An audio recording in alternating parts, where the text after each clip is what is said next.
¿Qué tal, amigos? Voltaire decía que el público lo perdona todo menos el aburrimiento. Y cuando hablamos de política, yo no sé vosotros, pero hasta hace 7 años, si alguien me hablaba de política, yo me aburría muchísimo. La semana pasada hablábamos del personaje que nos hizo cambiar nuestra visión.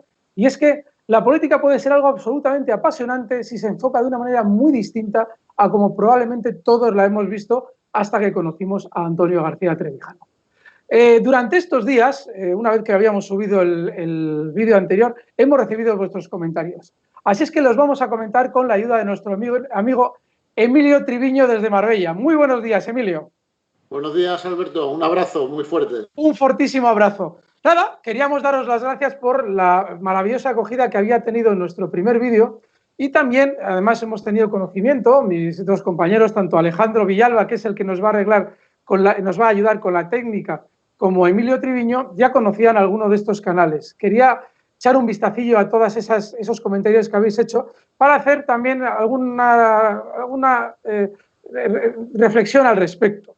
Quería agradecer a Super Iridium Blades ese comentario que en el que nos ha dicho, nos explicaba, ¿no? Lo que le ha gustado el programa piloto, a Chabela Celo, a Ale González Herrera, a Salvador Satorres Pellicer.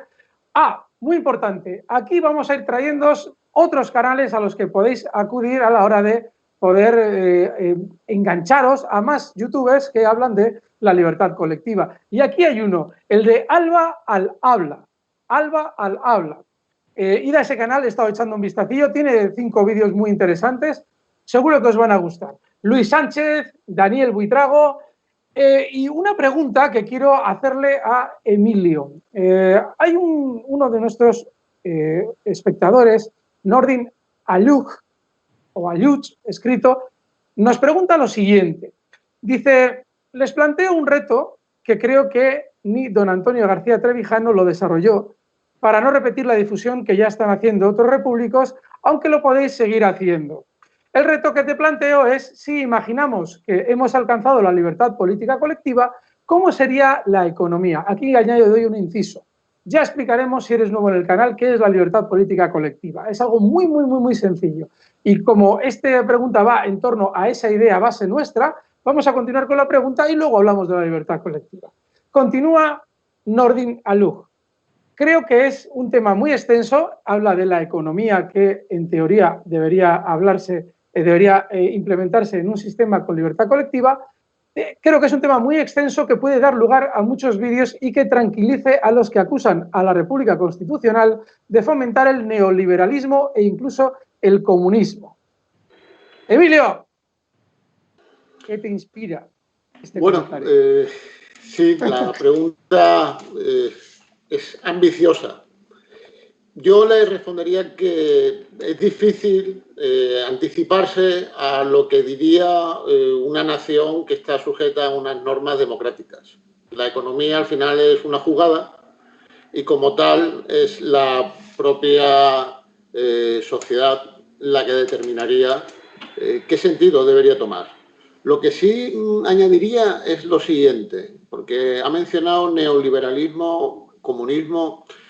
Lo que sí tenemos con seguridad es que una república constitucional está redactada en una constitución que está para defender a las minorías y las leyes a las mayorías. Es decir, no perdamos de vista que las garantías a las minorías y al individuo están protegidas precisamente en la Constitución democrática. Por lo tanto, se me hace difícil pensar en un sistema comunista o neoliberal. Solamente diría eso. Hay algo muy importante y es comprender que cuando Emilio, Alejandro y yo en este espacio de Camino a la Libertad o cualquiera de los canales que os citamos aquí estamos de algún modo hablando de política, no lo hacemos en función de unas ideas u otras ideas. Lo decía ahora mismo Emilio, hablaba de las normas del juego y la jugada. Nosotros lo que buscamos es un sistema de control de poder. El programa de hoy va a ir dirigido un poquito a explicar qué es un sistema de control de poder en líneas generales y por qué en España no lo tenemos. y además es muy importante, sobre todo, analizar o observar, aunque sea a simple vista, esa diferencia entre el sistema español y un verdadero sistema de control del poder, porque ahí es donde entra a lo que nosotros nos estamos dirigiendo en ese camino a la libertad. Es decir, a un sistema en el que el gobernante tenga totalmente controlada su capacidad de gobierno para que efectivamente dentro de unas directrices que establezcan las leyes pueda ir efectivamente llevando a cabo la jugada. Lo importante es que haya por encima del gobernante una constitución a la que hacía referencia ahora Emilio, que efectivamente establezca el control del poder del gobernante. Una vez dicho esto, son los propios ciudadanos los que elegirán a un gobernante u otro con el fin de que implemente un sistema u otro. Nosotros nunca vamos a entrar en esa parte que, si algún día se logra la libertad colectiva, por lo menos en España, serán los propios ciudadanos los que tengan que, de algún modo, decidir. Nosotros, cuando estábamos en el MCRC, yo sigo perteneciendo al MCRC, pero hay muchos que ahí entonces estaban y ahora ya no están, teníamos siempre la misma idea, eso lo mantenemos, y es que en el momento en el que se logre la libertad colectiva, es decir, que haya en España un sistema de control de poder, nosotros nos disolvemos, os lo dejamos todo para vosotros. Lo único que queremos es que en España realmente haya un control del poder, que es a lo que va dirigido este canal Camino a la Libertad. Sí, me gustaría, Alberto, si me permites, me gustaría añadir, porque generalmente cuando en España se habla de política, inmediatamente, de manera refleja, el oyente va buscando un sesgo ideológico. Es a lo que nos tienen enseñados en esta cultura nuestra que tenemos política. Y ahí está el error y el problema, el gran problema de nuestro sistema y de nuestra sociedad. Es que trabajamos siempre en una base ideológica. La fuerza, la virtud de nuestro pensamiento es que no tiene ideología ninguna. No estamos hablando de proponer una ideología comunista, capitalista. No, no, no. Es anterior a todo eso. La grandeza del pensamiento nuestro es aglutinar a una nación porque no tenemos ideología. Lo que queremos es unas reglas de juego democráticas que garanticen la legitimidad de las leyes, del Poder Ejecutivo, de la Administración de Justicia. Y es muy importante, para quien nos escucha, no entrar en esa, si puede ser, no entrar en esa especie de disquisición de, bueno, pero vosotros tendréis vuestra ideología. Probablemente nosotros la tenemos, pero necesitamos primero un sistema de libertad para poder tener claro qué es lo que queremos o no queremos. Nuestra actividad aquí solo se refiere a lo que acaba de describir Emilio. Cero ideología, solamente un sistema con control del poder. Cuando eso se implemente, luego ya iremos decidiendo cuál es nuestra ideología. Continúo si te parece bien, Emilio. Por supuesto. Dice Mariano Vicente Romero, muy bien los dos contertulios, gracias Mariano. Y luego Mariano Pérez Vega dice, buen programa, gracias Mario Pérez Vega. Oye, tenemos otro programa, otros amigos a los que citar, me lo ha recordado, me lo ha chivado también Alejandro, Debates Abiertos Televisión. Ojo, porque me pasó el otro día Alejandro un enlace de este canal de YouTube. Además, estaban hablando de cómo habían sido los debates, Donald Trump, Biden, una maravilla. Y también dentro de la filosofía de la libertad colectiva. Así es que, si cuando acabéis con nosotros os queda ganas de más, sabéis, lo que comentábamos el otro día, MCRC, Rubén Gisbert, Demos, Alba al habla y Debates Abiertos Televisión. Cada vez somos más. Vale, sí. Otra cosa más. Alberto, permíteme. Sí. Un recuerdo muy cariñoso a Jesús Candel. Eso es. Compañero de lucha, valiente y ejemplar, que es admirable el trabajo que está haciendo desde su situación actual. Así que le mandamos un fuerte abrazo a él también. Jesús Candel me recuerda mucho a algo que decía don Antonio de sí mismo y que me encantaba. Antonio siempre decía que él en realidad no era valiente. Él simplemente es que no podía evitar ser así. Él no sentía... Para ser valiente, tú tienes que sentir el miedo y superarlo. Pero él no sentía el miedo, no tenía esa sensación y por eso actuaba de esa manera. Bueno, pues cuando yo veo a Jesús Candel con esa valentía, como denuncia, sin ponerse a pensar dos veces en si él va a sufrir unas consecuencias u otras, me recuerda muchísimo a don Antonio en ese aspecto. Así es que me sumo a tu recuerdo y que le deseamos una prontísima recuperación en esa situación que está viviendo ahora, que está llevando con esa valentía y que estamos seguros de que va a ser así. Y oye, si algún día podemos contar con él para por lo menos que nos dé una gran noticia, es decir, que ya esté mucho mejor, estaremos encantados. Ojalá. Bueno, vale, vamos a continuar. Seguro que se me olvidan un montón de cosas porque antes de entrar aquí, Emilio, Alejandro y yo estamos en teoría. Estamos intentando colocar muchas cosas en la mesa que luego no vamos a decir ninguna. El responsable soy yo, que debería decirlas. Pero como en eso soy súper anárquico, quizás lo que vamos a empezar ya es a explicar lo que es la enjundia del asunto. Es decir, ¿qué es un sistema de control de poder y por qué en España no lo tenemos? Y para eso tenemos que entrar en un concepto que vamos a intentar desarrollar con un poquito de cuidado, que es el de la separación de poderes, pero de una manera lo más sencilla posible. Antes de entrar en esa separación de poderes, hay que observar o intentar ver cuáles son las funciones más importantes del Estado. Cuando hablamos del Estado, todos nos hacemos una idea de una entelequia bastante difícil de definir de una manera concreta, pero se puede hacer de una manera muy sencilla si empezamos describiendo lo que es un grupo social. Si ahora mismo volviéramos, imaginemos, 10.000 años atrás, imaginémonos un grupo de humanos todavía técnicamente muy poco evolucionados, generando ciertas sociedades, ciertas tribus, pasando muchos de ellos del estado nómada al estado a generar agricultura. Nos daríamos cuenta de que para que ese grupo humano funcionara de una manera eficaz, necesitaría de empezar a compartimentar determinadas funciones. Y dentro de esas determinadas funciones, una de ellas probablemente sería la de elegir o seleccionar determinadas personas que guiaran a ese grupo por lo que sea, ya sea porque tienen un mejor criterio, porque tengan un mejor conocimiento o cualquier otra circunstancia que para todos es lógica. En el momento en el que esos grupos van creciendo, se va generando una situación cada vez más compleja. Ese teórico líder del grupo, en un momento determinado, podría, si no se le pone un límite, quizás empezar a, de alguna manera, perjudicar a otros elementos de ese grupo que en un momento determinado creyera él que atentan contra su poder en ese momento en el grupo. Con lo cual, a partir de ahí hay que establecer unos controles dentro de ese grupo humano para que ese líder tenga un cierto control. Si estáis siguiendo este ejemplo, veréis que de algún modo estamos identificando un estado, es decir, un grupo humano, un territorio, por así decirlo, que está dentro de un mismo estado con efectivamente un grupo, una sociedad civil, un grupo humano en el que una serie de individuos tienen el poder. Bueno, pues esa forma de gobernar ese grupo humano necesita unos controles y esos controles ya están establecidos hace mucho tiempo por los pensadores políticos. Dos de ellos, los más importantes, fueron John Locke en el ámbito anglosajón y Montesquieu en el ámbito ya más, es francés, lógicamente, ya más latino.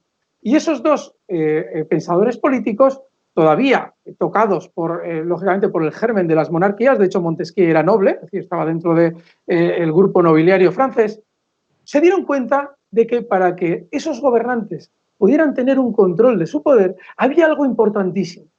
Y es que las normas que toda la colectividad iba a tener que cumplir, porque si no hay normas, un individuo que no está relacionado directamente con el poder no sabe a qué circunstancias atenerse, bueno, pues esas leyes debían estar siempre hechas por alguien que no fuera el gobernante. Eso era muy importante. Porque si el propio gobernante tenía la potestad de hacer las leyes, se convertía en un tirano. Y eso era inevitable. Porque si el propio gobernante tiene que cumplir las leyes, dice, vale, si las puedo hacer yo, voy a elaborar unas leyes que a mí me eximan de responsabilidad en el caso de que suceda tal o cual cosa. Con lo cual, tanto John Locke como Montesquieu, que es el que realmente perfecciona ese sistema, establecen lo que se llama la separación de poderes. Y es que para ellos el gobernante, el poderoso, estaba representando a un aparato que para, lógicamente, organizar una sociedad se necesita una policía, imaginemos que hay una sanidad pública, se necesita organizar y muchas más funciones, seguridad en el sentido no solamente de policía, bomberos, cualquier función que vosotros conozcáis en el Estado es necesaria para organizar una sociedad. Y esa función, si os fijáis, está dirigida en última instancia por un gobernante. Luego, si no se le pone límite a todo ese aparato, lógicamente se convertiría en ese tirano al que hacemos referencia. Luego, esas leyes tienen que poner límite a todo ese aparato que es el Estado. Y esas leyes las tienen que dictar unos individuos aparte de ese aparato del Estado. De ahí nace una división que se explica muy a menudo cuando se habla de la separación de poderes, que es la división entre Estado y nación. El Estado es todo ese aparato del que acabamos de hablar ahora mismo, y la nación son los ciudadanos que tienen que hacer las leyes. Y ahora tú dirás, ¿cómo que los ciudadanos tienen que hacer las leyes? Pero no la hacen unos diputados. Pues ahí está el primer engaño del que os vamos a hablar. Y es que, efectivamente, en España hay unos diputados que hacen las leyes, pero esos diputados adolecen de una circunstancia que para Montesquieu era absolutamente imprescindible. Y es que esos diputados que iban a hacer las leyes representarán única y exclusivamente a los ciudadanos. Y ahora Emilio os va a explicar por qué esos diputados no representan única y exclusivamente a los ciudadanos. Emilio, te paso la palabra. Pues muy bien explicado, Alberto, muy bien introducido lo que es el recorrido de la evolución y la formación de un Estado, que además yo añadiría que ya en el Renacimiento, porque arrancamos desde el origen de lo que serían las sociedades establecidas, sedentarias, pero ya en el Renacimiento se produce la creación, lo que podría llamarse ya la conformación de un Estado moderno, que es donde aparece ya esa complejidad e incluso aparecen cuestiones como si el poder político viene otorgado por una divinidad, por Dios, por la gracia de Dios, sobre el soberano, el monarca, o si aparecen repúblicas, como aparecería en Florencia, las repúblicas italianas renacentistas, donde tras la desaparición del imperio sacro, se encuentran con ese dilema y se constituyen ellas mismas en repúblicas. Pero en esa evolución que tú has marcado, ¿no? Entonces, volviendo a lo que tú señalabas, era por qué no existe una representación política de la sociedad española en el Parlamento, en el Congreso de los Diputados, ¿no? Y lo cierto es que es una cuestión muy sencilla de ver. Es porque, en realidad, quienes están en el Parlamento son los partidos políticos, no el ciudadano votante, ni siquiera el que no vota, naturalmente. Pero fíjate, ahí yo voy a ejercer de pequeño abogado del diablo, porque pienso como tú, pero te voy a poner un poquito chinas en la rueda. Pero claro, los partidos políticos yo los voto. Claro. Sí, lo que vota es una lista. Lo que hace es ratificar, legitimar una lista de personas que la inmensa mayoría de las veces no conocemos. No es infrecuente encontrarte un diputado por Málaga, por ejemplo, que no sabes ni si ha vivido en Málaga, no sabes qué formación ha tenido, qué experiencia profesional ha tenido, no sabes qué va a aportar a su circunscripción electoral, porque son cuestiones, tú fíjate, Alberto, son cuestiones básicas, ¿no? Es decir, si yo voy a votar a una persona, tengo que saber a quién voto. Ah, pero es que en España no votamos a las personas. ¿A qué votamos? A los signos de partidos políticos. Ese es el gran problema. Ahí está el engaño al que hacemos referencia. Fijaos, cuando hablábamos de la nación, y que la nación, es decir, los ciudadanos, tú, el que nos estás escuchando, que no formas parte de esa sociedad política, sino que eres simplemente un ciudadano de a pie que cada 4 años va y mete un votito en la urna, tú dices, bueno, pero entonces, si yo voto a los diputados, ellos hacen las leyes, ellos me representan. No, fijaos, en España se podía haber, en el 78, cuando se hace la Constitución española, que es la que establece el régimen en el que vivimos ahora mismo, se podía haber implementado un sistema que, por ejemplo, existe en Estados Unidos, o que existe en Francia, o que existe en Inglaterra. ¿Qué es lo que hacen los estadounidenses, los franceses y los ingleses? Dicen, no. Las leyes las tiene que hacer el ciudadano. Pero como no podemos juntarnos todos los ciudadanos en un recinto, tenemos que buscar algo que de algún modo sustituya a los ciudadanos, que de algún modo los represente. Y diseñan un sistema muy sencillo.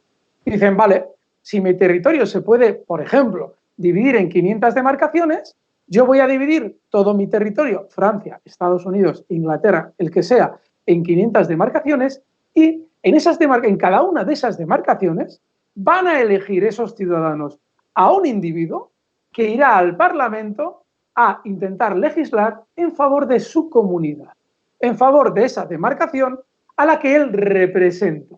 De manera que a la hora de hacer las leyes, efectivamente, los ciudadanos están representados. Claro, en el momento en el que esos representantes van al Parlamento, tienen un mandato de su localidad, de su demarcación, para de algún modo conseguir que tal o cual ley beneficie a su zona. Como obviamente las leyes se tienen que discutir entre 500 parlamentarios, ya se encargará bien tu representante de zona de negociar de la mejor manera posible para conseguir que esa ley que salga sea beneficiosa para ti. Y si no lo consigue y la propia zona en la que ese representante ha sido elegido se encuentra descontenta, se puede articular un sistema perfectamente para sustituir a ese representante por otro que haga mejor las cosas que el que ahora mismo figura en el Parlamento. Pero fijaos cómo en lo que estamos hablando no está entrando en ningún momento el concepto de partido político. Estamos hablando de representante. Lo que sucede en España es que se crea la figura del partido político como figura principal, en la que, si os fijáis, se realizan listas en las que hay una serie de diputados a los que vais a votar, como comentaba ahora Emilio, y esas listas de partido contienen a unas personas que no os representan a vosotros. ¿Por qué no os representan a vosotros? Porque están haciendo el trabajo para otra persona, para otro individuo, que es el jefe de lista que les ha colocado ahí.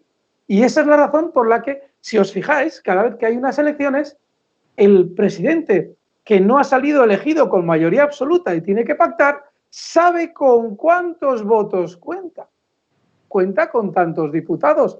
Todos le van a votar a él. Y claro, alguien dirá, bueno, vale, pero eso es solo para la elección de presidente. No, es para poder llevar a cabo la legislatura, es para poder sacar leyes adelante. Luego, en todas las leyes que se sometan a votación, esos parlamentarios en España, no en el extranjero, van a votar en bloque sí o no según el jefe de partido mande. Con lo cual, ¿a quién están representando? ¿A los intereses vuestros? No, a los intereses de ese jefe de partido. Emilio, te paso la pelota. Sí, y recojo lo de los intereses porque me gustaría recordar aquí una reflexión, un axioma, por decirlo de alguna manera, propuesto por Rodolfo Yering, ya en el siglo XIX, un jurista eminente, que decía que las leyes resuelven conflictos de intereses. O sea, es que ese es el kit de la cuestión, ¿no? Porque es el kit político. Es decir, no hace falta ser jurista, no hace falta ser un especialista en la materia política para entender que una ley lo que hace es regular intereses de una sociedad. A todos nos vinculan las leyes en España.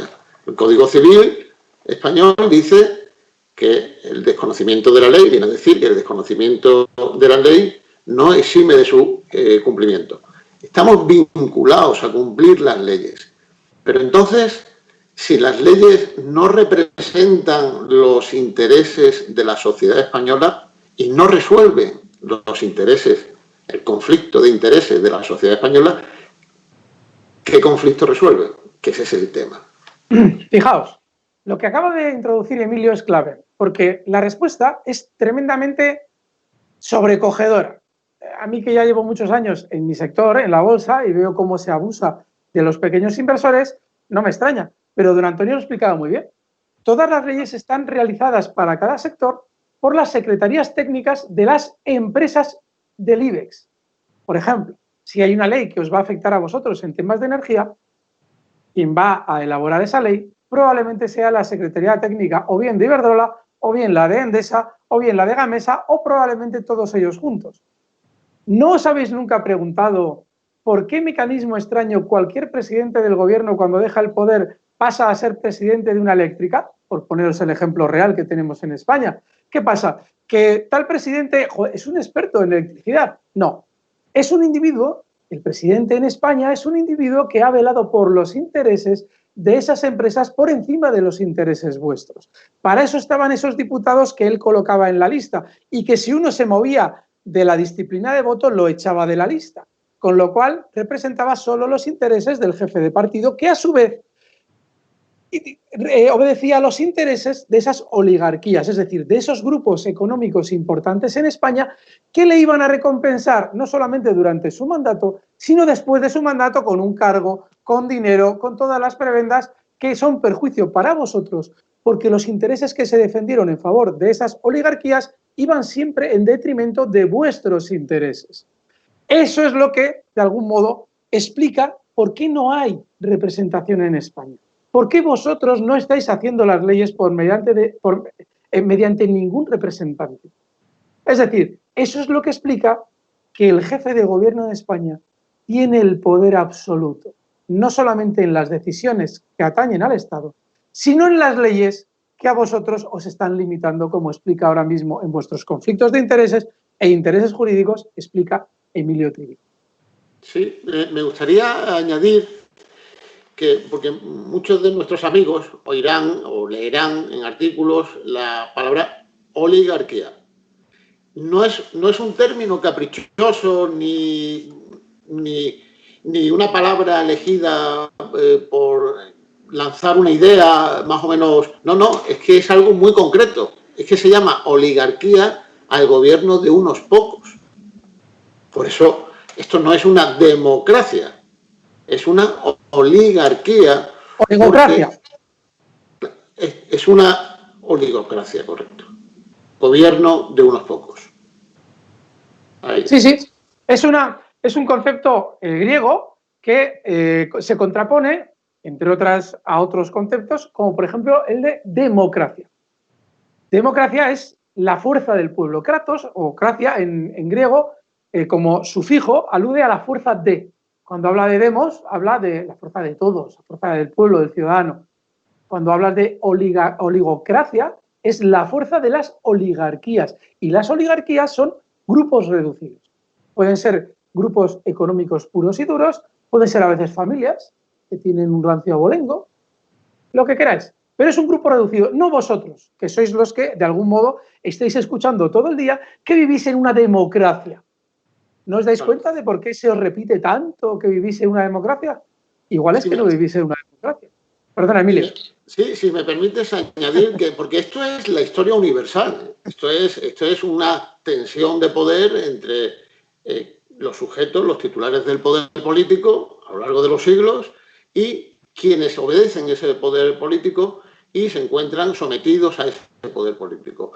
Quería recordarte que la historia estadounidense nace precisamente, la del Estado, como consecuencia de la falta de representación política de las 13 colonias originales estadounidenses. Había un lema que todavía pervive, que es no taxation without representation.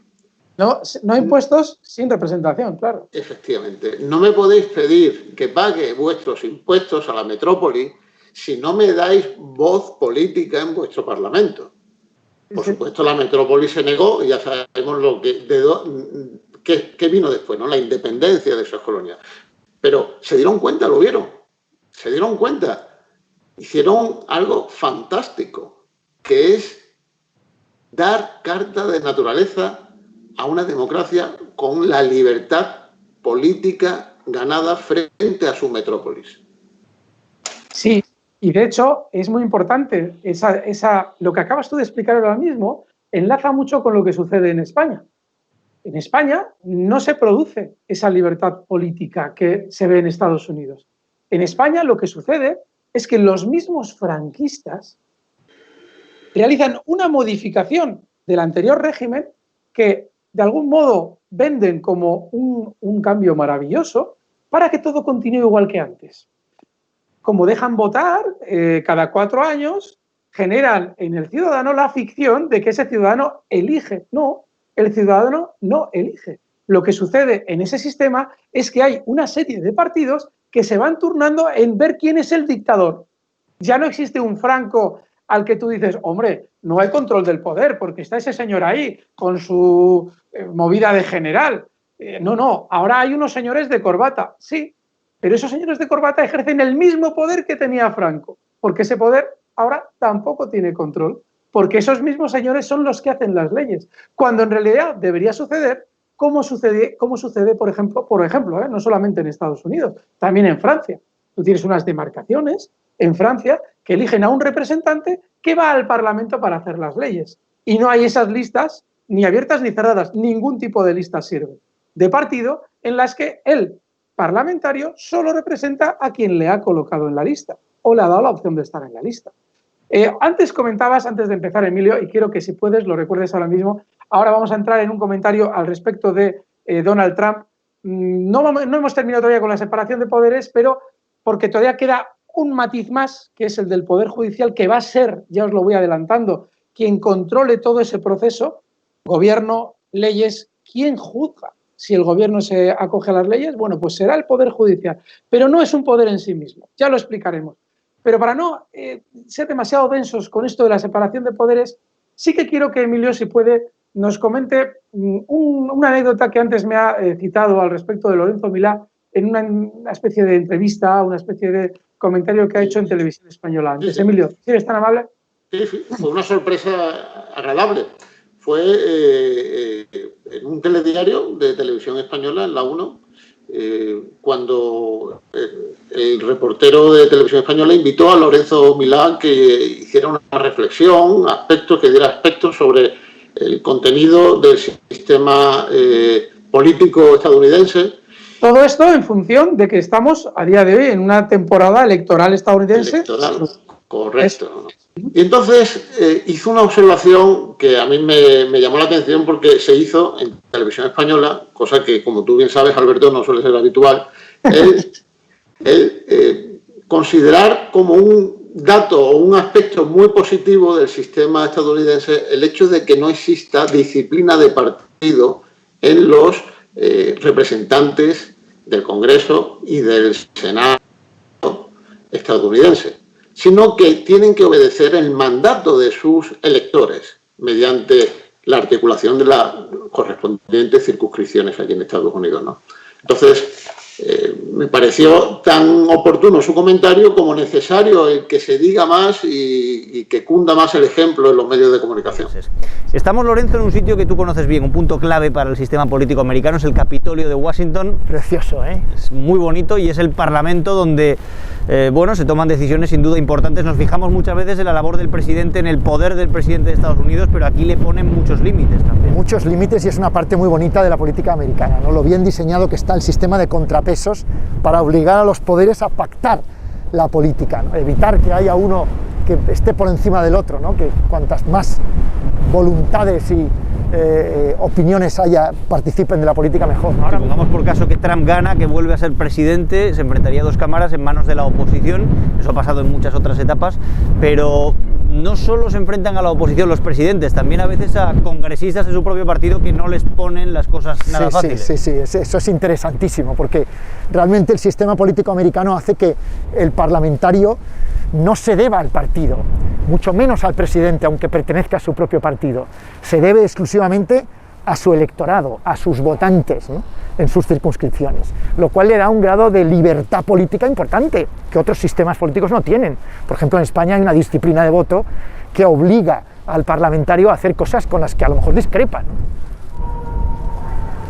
Sí, es muy interesante que Lorenzo Milá haya hecho esa referencia, porque es uno de los vicios de los que adolece el sistema español. En Estados Unidos, esos congresistas tienen que, lógicamente, responder a los intereses de su demarcación. Eso no implica que no puedan estar adscritos a un partido. De hecho, la mayoría de ellos están adscritos a uno de los 2 grandes partidos americanos, demócratas y republicanos. Pero cuando llega el momento de las leyes, a quien obedecen es a su demarcación, a su zona territorial.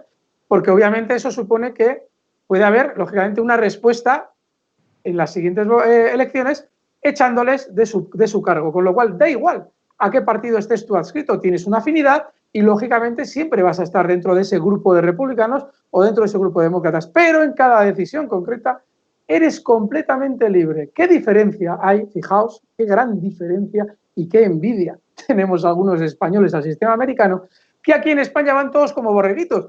Don Antonio en más de una ocasión había dicho, ¿y para qué quieren tanta gente?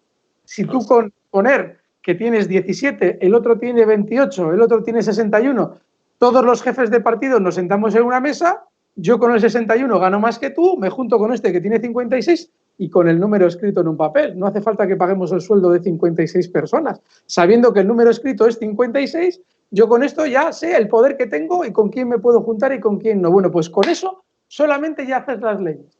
No necesitas mantener a 350 vagos que estén ahí figurando y votando con el pie y toda esa historia que hay hoy en día en el Parlamento. Ojo, no digo que los parlamentarios todos sean unos vagos. Lo que estoy queriendo decir es que esos mismos parlamentarios, en un sistema en el que realmente ellos pudieran estar representando a una zona, serían políticos mucho más honrados moralmente y económicamente y, lógicamente, España funcionaría mucho mejor.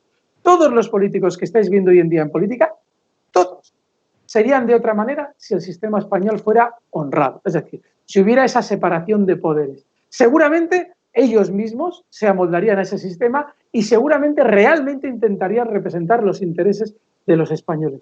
Pero el sistema en el que estamos no solamente llama a los más caraduras, sino que además saca el lado caradura de quien podía ser honrado. Por eso nosotros estamos aquí haciendo este pequeño camino a la libertad. Perdona, Emilio. Sí, es que te iba a decir que incluso serían más libres esos propios políticos. Ten en cuenta que la disciplina de partido lo que es una amenaza. Claro. Si queremos hacer una reflexión un poquito más profunda de lo que supone disciplina de partido, es aquel que no me obedezca a mi jefe de partido, que te designo a ti en la lista, te quedas sin vida política. Por lo tanto, quiero hacer esta reflexión porque conviene pensar en que lo que estamos planteando es sanear la política española. No estamos ni contra los partidos políticos, ni contra los políticos. Lo que estamos es contra un sistema que evita que nuestros propios representantes, que no son representantes, ya lo hemos explicado, que evita que estos políticos que tenemos en el sistema puedan actuar libremente, porque es que tienen que obedecer una disciplina que les puede cortar la vida política. ¿Y cuánto valor intelectual perdido? Porque, ¿os imagináis? 350 individuos realmente pensando por sí mismos todo lo que podrían aportar para mejorar la situación en cada momento. No vamos a hablar de la que está viviendo ahora puntualmente España. Cualquiera que se presente. ¿Os lo imagináis? Bueno, pues eso no existe en España. Es imposible por lo que acaba de comentar Emilio ahora. Están absolutamente constreñidos a ese voto de partido que única y exclusivamente representa al jefe de partido, nada más. Y lógicamente con la esperanza de evolucionar para ir subiendo en el escalafón, como un escalafón, no tiene otro nombre, con el fin de ellos algún día llegar a ser jefes de partido y elaborar su lista en la que esos hipotéticos parlamentarios obedezcan al voto de partido que él imponga. Fijaos hasta qué punto no hay representación en España. Nos queda el tercer poder, el judicial, que va a ser quien controle todo este proceso. Hablaremos de él seguramente en la siguiente entrega.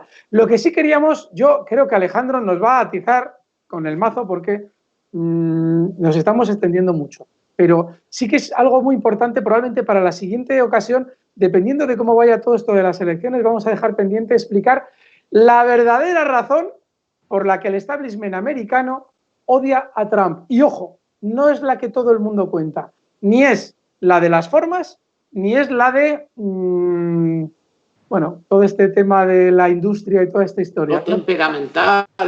Nada que ver con eso. Y tienen mucha razón en el establishment americano para odiar a Donald Trump. Pero en la semana que viene ya nos estáis poniendo likes, que no nos enteremos nosotros que os veis el vídeo, os mola un poquito y no le dais al dedo para arriba. ¿Qué dices tú? No me mola nada porque soy de Ciudadanos, porque soy de Podemos, porque soy de tal, porque soy de cual.